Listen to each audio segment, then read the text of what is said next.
1, 2, 3, 4, 5, 6, 10. Okay. Hello, internet world. So, I'm back to make one more video. I took my head my ear muffler things off so I can hear when my grandma gets back.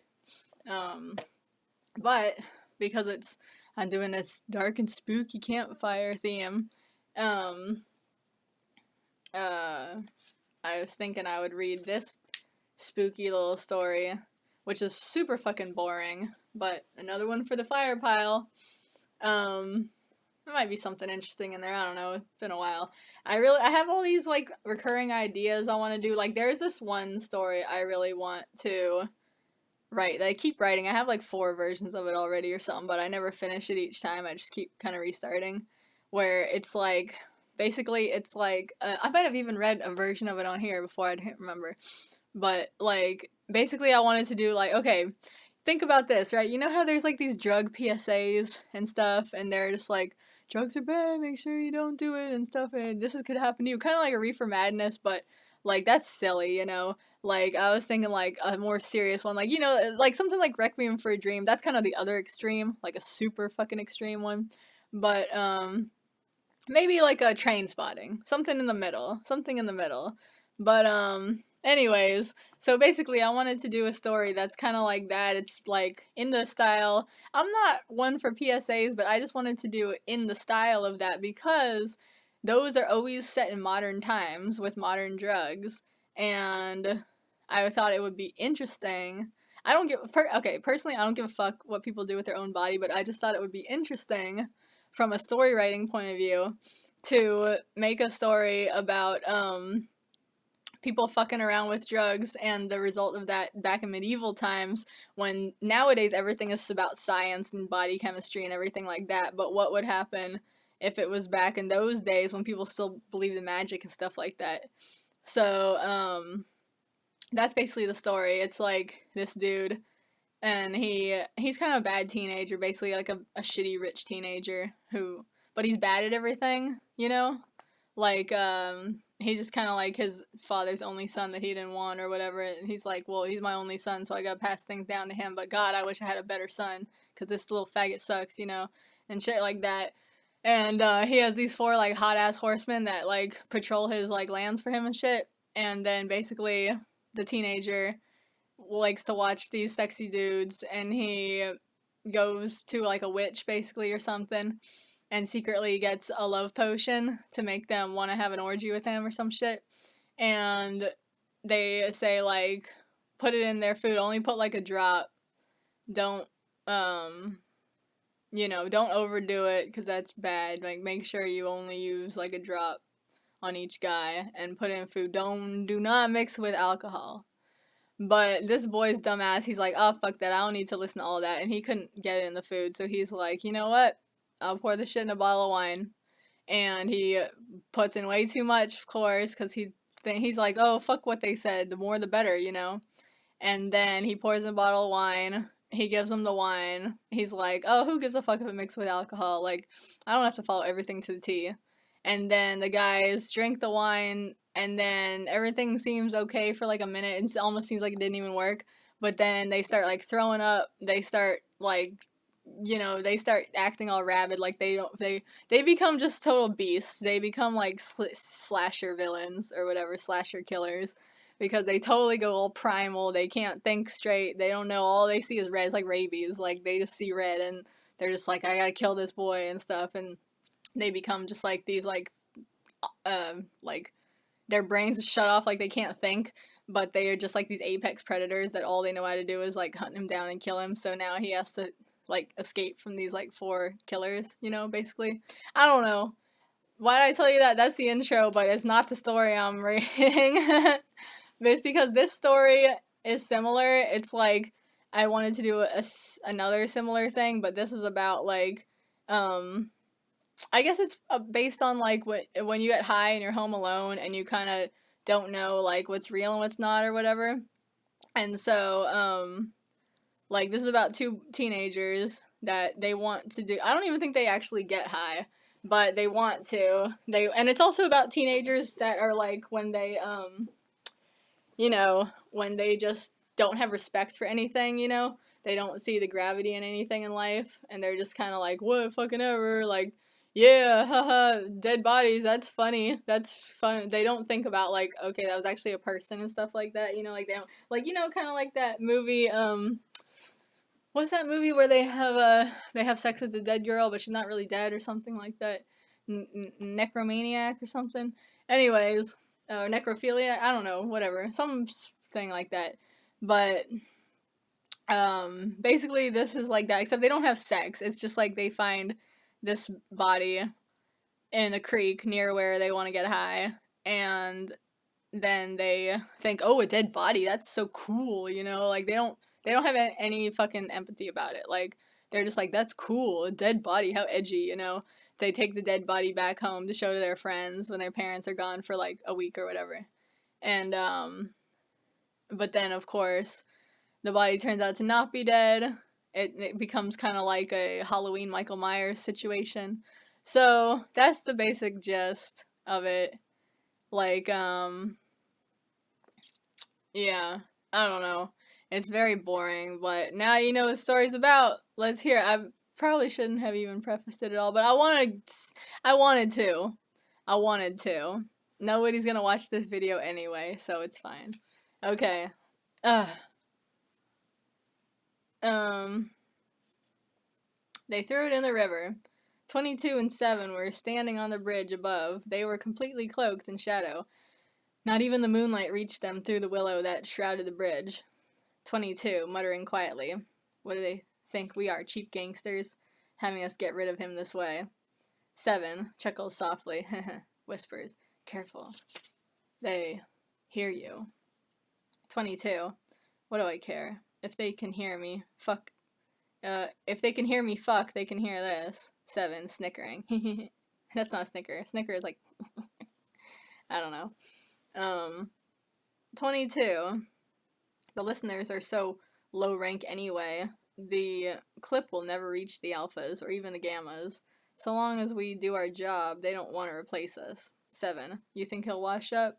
22. Eventually. I know that's what they want. No one had to tell me that. A big fuck you to Haldale, one of their best, dumped in the river like a rape toy. 7 is quiet for a while before speaking again. 7, more seriously. What if he's not dead? You think?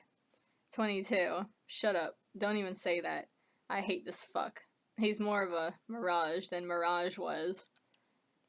Nothing ever gave me more satisfaction than putting that bullet in his brain. Such a corny fucking line. Oh yeah, I almost forgot. That was another part of the story, which I don't think I ever got to. But not only do they have to deal with this killer, this Michael Myers-ish killer, the teenagers do, but then these two hitmen who killed the guy, or tried to in the first place, because it's kind of like a spy versus spy thing, I guess, you know, these kids get, I guess that was kind of the point of the story. It's like these like covert, you know, spy operation bullshit things, because I got really into fucking spies for like a minute. Still kind of am a little bit, but I don't know, not as much.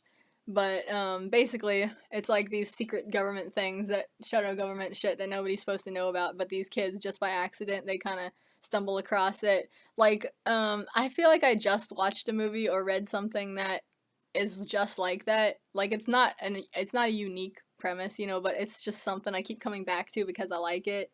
You know, I think it's really fun, the idea of, like, ordinary people coming across, like, these things that were supposed to always be hidden from common people, but just by some chance of accident, like a 1 out of a million chance or something, like these normal, average, everyday people, because they were doing something they shouldn't have been doing, they come across, like, this rift, like, this kind of little, like, almost kind of like from, Wrinkle in Time or something, but not a magical version, like a covert version, where it's like they come across like these little, kind of like their Matrix or something, you know, but a little not as technological.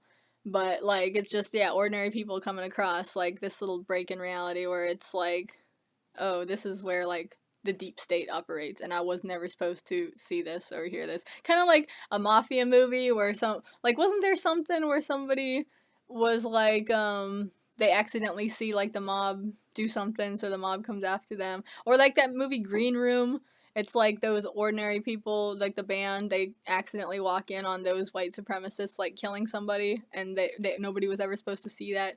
You know, it's along the same lines as that bullshit, but I know it's not unique, but I like it, you know, so I keep coming back to that shit. But yeah, the idea was that not only do they have to deal with this killer who is, like, you know, this assassin or something, but then they have to deal with two counter assassins who are trying to kill him, but also want to get the boys out of the way. So basically, they got to deal with like 3 Michael Myerses in a way, I guess, or like 1 Michael Myers and 2 like not Terminators because they're not machines, they're normal people, but like evil James Bond or something coming for you. I don't know.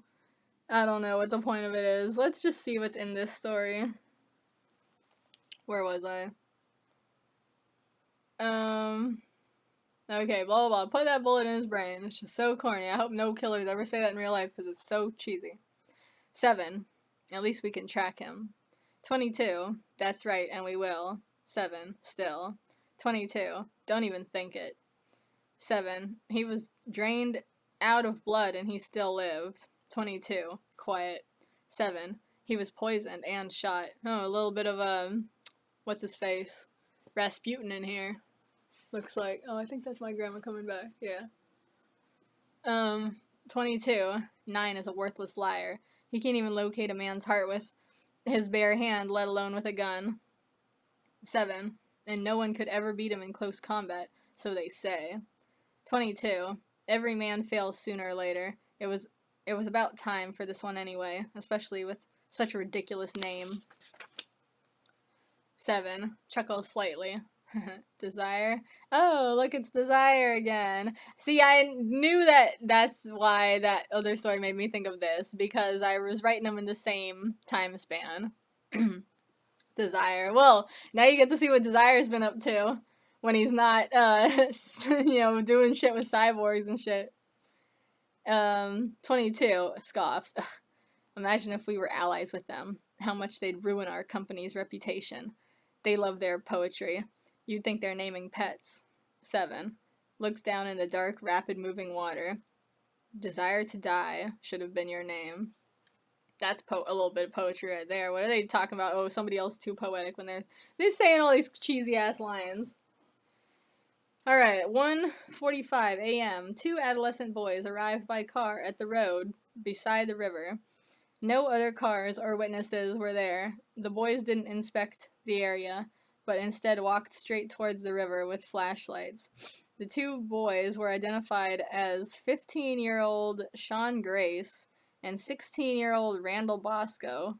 Bosco. Those are cute-ass names. Bosco was the name of my mom's best friend's, one of her dogs that she had in the 90s. She had a chocolate lab and a yellow lab, and Bosco was the chocolate lab.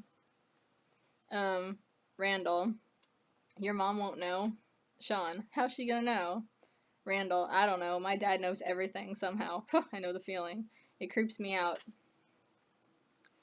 They go up to the rivers.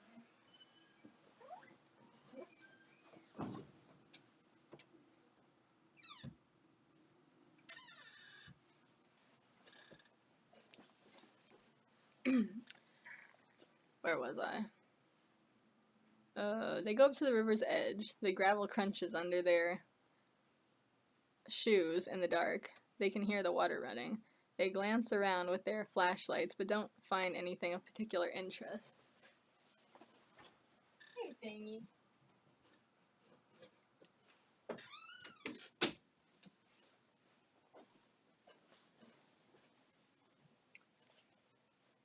Where was I?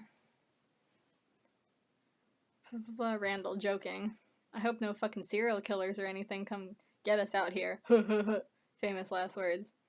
Sean. Yeah, right. Randall.